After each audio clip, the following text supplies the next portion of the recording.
The BBC has examined the material and we can be confident the suspect was the person behind the posts. Hey, confidence is not confirmation.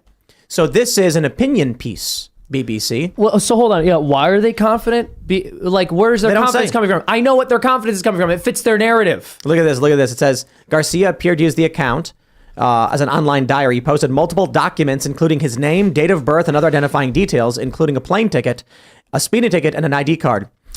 This is what we call in the business an orgy of evidence. Well, I think do you guys get that reference? No, when you walk into a crime scene and you see like all the documents laid out perfectly, it's like, oh boy, I believe that. Wasn't that from Seven where they talked about it? No, that was Minority Report. There you go. They go into the room and there's all the photos of Tom Cruise's kid. Yep. And then Colin Farrell's like, this is what we call an orgy of evidence. It's not believable. Like you walk in and they're just like, look, here's the guy who did it.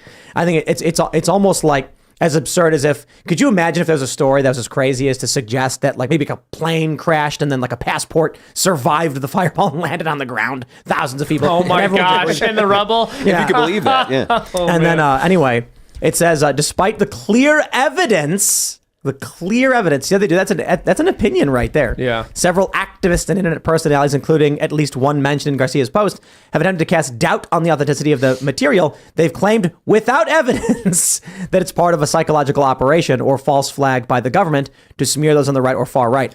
Well, I didn't say any of that later stuff, false flag. I did say PSYOP, but PSYOP it could include corporations and private sector as well. Mm-hmm. So you see how they expand upon it, take what you say, and then add context to it. But I love how they're just like at the bottom, like a picture of me. Adding to the misinformation, blah, blah, blah. What do they say? What is it? The podcaster Timpool, a former Occupy Wall Street supporter and Vice News reporter, was among those mentioned several times. I got a message earlier today because the USA Today also talked about me and they called me a former journalist. I'm like, oh, okay, sure, thanks. They're so threatened. There's no evidence that Garcia was inspired to action by Mr. Pool's podcasts, which cover right-wing talking points and conspiracy theories. Oh my gosh. But Mr. Pool immediately tried to cast doubt on the veracity of the material, accusing those digging up the material as being part of a psyop.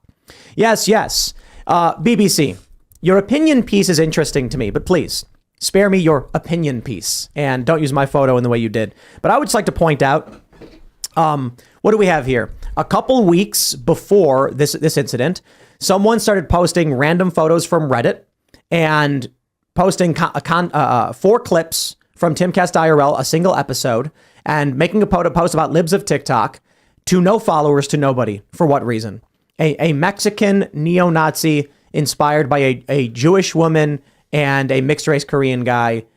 What are they trying to imply here? And the Nazi stuff I just think is the most absurd, considering they're like, libs of TikTok is great. It's like, Chaya Raichik is Jewish. He could be a self-hating Mexican. This is the stupidest thing I've ever heard.